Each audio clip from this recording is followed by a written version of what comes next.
Jumpa kembali di sesi yang kedua Bang ya. Siap. Bang, jadi di sesi pertama tadi kita banyak bicara soal masalah COVID. Bagaimana cara milenial ini memulai untuk membebaskan dan memerdekakan Indonesia ini dari belenggu COVID. Ada satu quotes yang memang masih selaras gitu dengan kondisi kita hari ini gitu.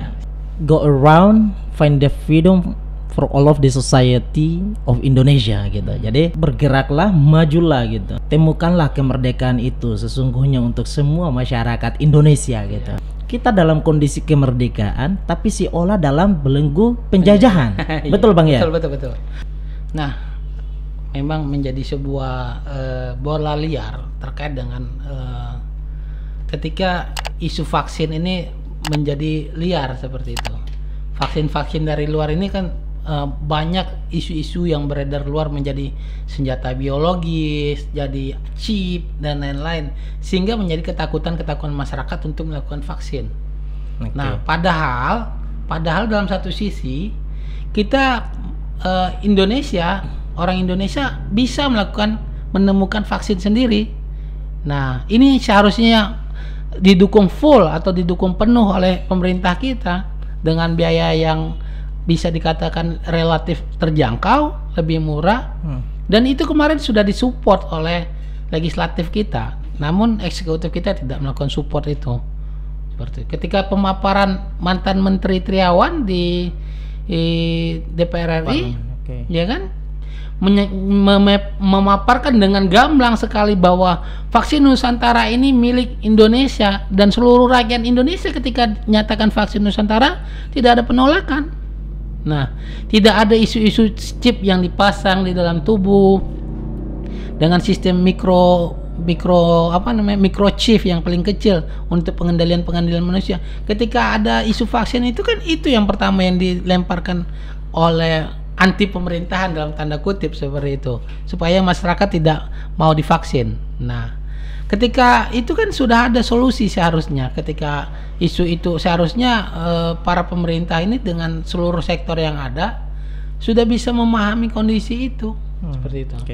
Nah, harusnya pemerintah itu kemarin ketika Dr. Triawan itu menyatakan siap untuk melakukan vaksin Nusantara dengan produk Indonesia dan terjamin, kenapa tidak disupport seperti itu? Kenapa tidak didukung? Seharusnya kita seperti mana yang dikatakan oleh Bung Hatta tadi kan, kerja berdikari, berdiri di kaki sendiri. Kita punya produk sendiri, harus itu lebih baik, harus dilakukan. Nah, banyak masyarakat kita yang berpikir ketika bertanya, Bu sudah vaksin belum? Saya menunggu vaksin Nusantara seperti itu. Lebih aman, lebih sehat dan lebih percaya daripada vaksin-vaksin yang dari luar seperti itu.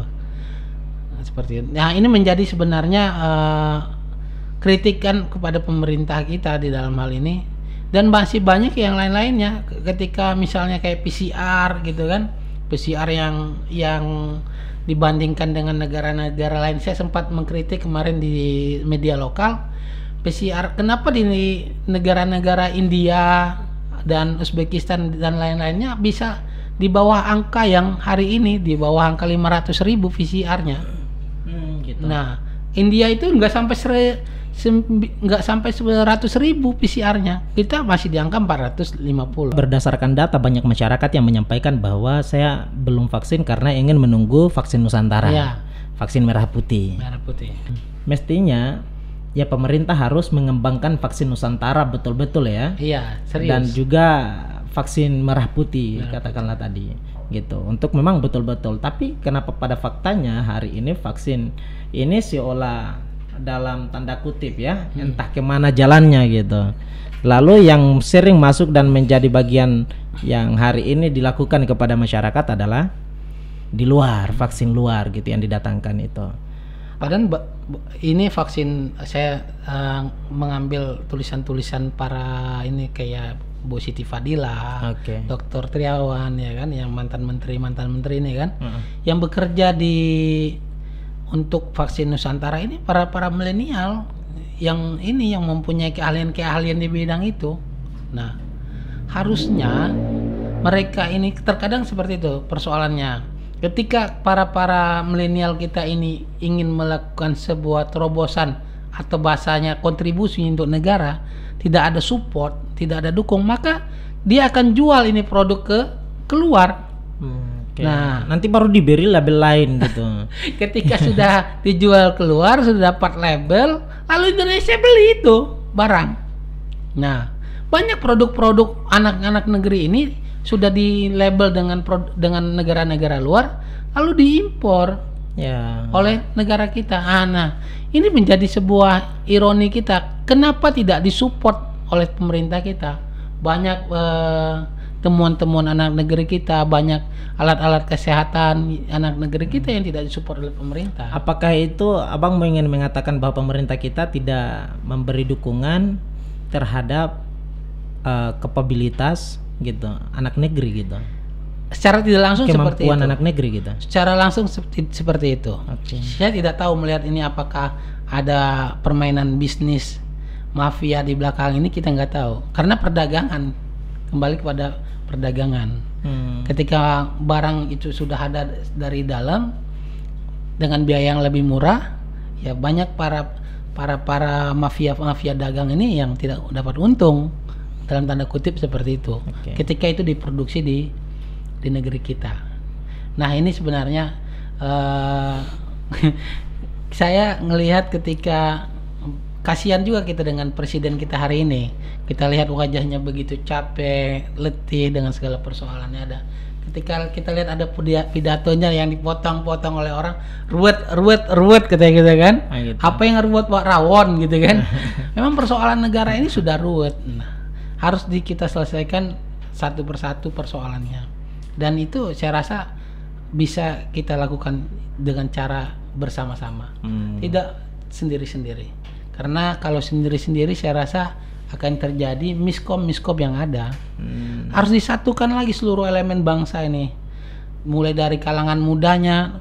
Kemerdekaan ini kita kembali flashback ke belakang, kemerdekaan ini kan adalah salah satu dari perjuangan perjuangan anak kalangan muda. Ketika Soekarno tidak mau memproklamasikan itu yang menculik Soekarno kan kalangan muda. Diculik lalu didesak untuk melakukan proklamasi oleh kalangan muda, maka terjadilah proklamasi.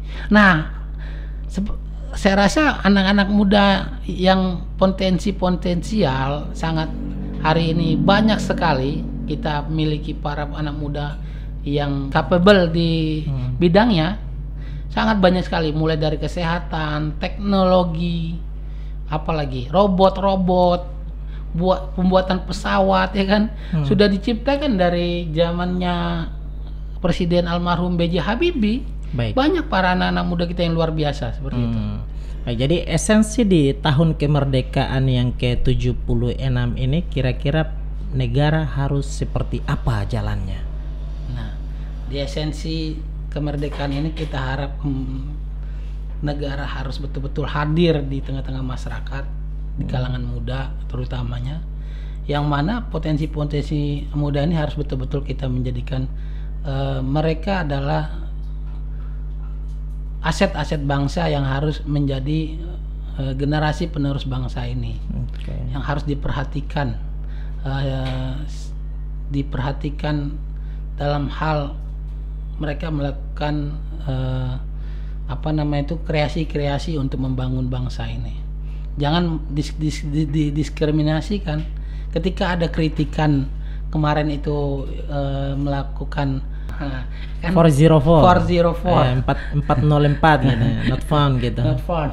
Itu kan sudah mewakili bahasa anak milenial. Yang melukis itu kan kita yakin itu dari kalangan milenial. Betul. Ya kan, yang mana hari ini mereka sangat merasakan sekali tidak hadirnya pemerintah di dalam membentuk atau mensupport mereka melakukan kreasi-kreasi untuk membangun bangsa ini. Seperti itu. Jadi walaupun sudah ada stafsus milenial, kita tidak ngapa-ngapain juga kan? Tidak ada ngapa-ngapain juga gitu. Nah, ini kita harus mempertanyakan. Bahkan hilang jejak juga gitu. Iya, kemana mereka gitu? Kita harus mempertanyakan juga ini para stafsus milenial yang ada di istana ini. Apakah mereka mengikuti kalangan tua, sudah digiring oleh kalangan tua sehingga ide-idenya mati, atau mereka tidak dikasih ruang untuk melakukan ekspresi mereka. Dua kemungkinan ini. Yang kemungkinan pertama yang hari ini terjadi, kita melihatnya mereka digiring oleh kalangan-kalangan tua sehingga ekspresinya sudah tidak berjalan lagi. Seharusnya mereka stafsus milenial ini menjadikan kalangan milenial ini untuk bisa bersama-sama berjuang kembali mengantarkan Indonesia lebih jaya. Sekali-sekali diberi ruang lah gitu ya. Jangan terlalu ke bawah, stafnya ngabalin ngabalin terus. Harusnya yang bicara itu sesekali stafsus milenial lah ya kan. Biar kita lihat pula wajah-wajah milenial itu. Biar ruang publik kita pun juga ada terdapat perbedaan dari cara pandang negara itu, dari kalangan tua dan juga dari muda gitu Bang ya. Jadi kalau semisal hanya sekedar gambar itu saja menjadi persoalan besar ya kan. Lalu apa esensi sebenarnya di 76 tahun sudah kita merdeka ini gitu, kalau kemudian hanya sebatas gambar itu tidak diberi bebas gitu ya untuk anak muda tadi jadi berekspresi. Kemerdekaan kita ini kalau dilihat dari sistem negara hari ini, hadirnya negara ini yang represif, bahasa kita secara tidak langsung mematikan, menakut-nakuti masyarakat untuk bisa berpartisipasi membangun negara ini, sehingga tidak ada ruang-ruang publik lagi masyarakat untuk berkreasi ketika melakukan kritik dalam tanda kutip untuk membangun atau memberikan ide-ide segar kepada pemerintah kita. Dan saya rasa ketika waktu itu pernah BEM UI melakukan King of Service. Lip service. Ya kan? Harusnya pemerintah menjawab dengan kerja-kerja yang benar seperti itu. Tidak mengulangi kesalahan-kesalahan yang ada seperti itu. Tidak melakukan kesalahan-kesalahan, bahasa tanda kutipnya pembohongan publik lagi. Misalnya dilarang kerumunan, ya kan? Dia buat sebuah kerumunan, ya kan? Nah, ini yang sebenarnya menjadi antipati masyarakat kita. Nah, satu sisi pemerintah hari ini diuntungkan dengan situasi pandemik. Saya yakin itu. Kondisi pandemi ini sangat menguntungkan pemerintah.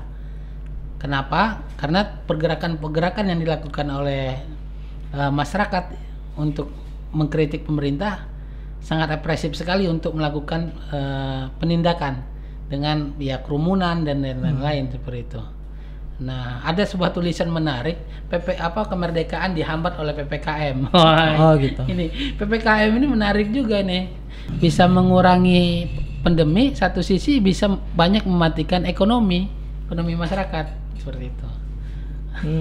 Jadi PPKM menjadi dari aspek lainnya penghambat kemerdekaan. Bisa dibilang menjadi penghambat kemerdekaan gitu. Jadi kemerdekaan bukan dalam konteks negara, tapi dari aspek aktivitas masyarakatnya gitu ya, yang kemudian dianggap tidak begitu merdeka. Tidak merdeka lagi. Ya. Ada banyak yang kemudian dipaksa dibubarkan secara paksa gitu ya. Dilakukan pembubaran secara paksa. Sehingga masyarakat itu tidak merasakan lagi kemerdekaan. Kita belum merdeka gitu. Kita seperti yang tadi kita sampaikan Bang Ajib tadi, kita tidak bisa menyalahkan siapa-siapa dalam kondisi hari ini. Jadi lebih baik kita menyalakan lilin daripada mengutuk kegelapan. Baik, terima kasih Bang untuk apa yang kemudian sudah disampaikan ya, mewakili Suara Milenial Institute ya. Baik, kira-kira di akhir fase kedua ini, sesi kedua ya, apa yang mau ingin Abang sampaikan sebagai bagian daripada pesan gitu? Ya, kita sebenarnya berdasarkan survei yang kita lakukan hari ini, para milenial itu merasakan kebijakan pemerintah itu tidak pro terhadap para milenial, tidak berpihak kepada para milenial, bahkan mendiskreditkan gerakan-gerakan para milenial seperti itu. Nah, Padahal nyatanya gerakan itu adalah gerakan untuk memperbaiki ya. iya, padahal gerakan itu gerakan untuk memperbaiki, untuk lebih baik. Lebih baik. Nah, harusnya pemerintah ya lego aja mendengarkan aktualisasi. Ya, dan menyediakan sarananya gitu. Maksudnya menyediakan sarananya seperti itu. Memfasilitasi. Fasilitasi ya, lebihnya begitu, betul. Memfasilitasi para milenial ini untuk lebih berkreasi lebih baik lagi. Ya. Saya rasa seperti itu. Di tengah kondisi kita digitalisasi yang meningkat ini, memang edukasi-edukasi itu sangatlah diharapkan, sehingga kemudian ruang-ruang digitalisasi itu tidak hanya saja diisi dengan hal-hal yang tidak edukatif gitu sifatnya, Bang. Ya. Baik, terima kasih banyak. COVID masih saja menjadi bagian daripada hantu yang menakuti, yang menakutkan gitu. Kita mengharapkan ridho Allah, semoga kedepannya COVID berlalu dan kita bebas untuk merayakan kemerdekaan. Sekali lagi saya mengulang satu quotes yang memang masih relevan dengan kondisi kita hari ini adalah go around find the freedom for all of the society of Indonesia. Apapun bentuk kondisinya, jangan sampai kita kemudian pesimis dengan kondisi kita lalu kemudian kita menyerah untuk tidak lagi membuat perlawanan atas kondisi kita hari ini. Lebih baik menyalakan lilin ketimbang mengutuk kegelapan. Dari kami, Ruang Bicara. Salam Merdeka. Salam Merdeka. Assalamualaikum warahmatullahi wabarakatuh. Salam.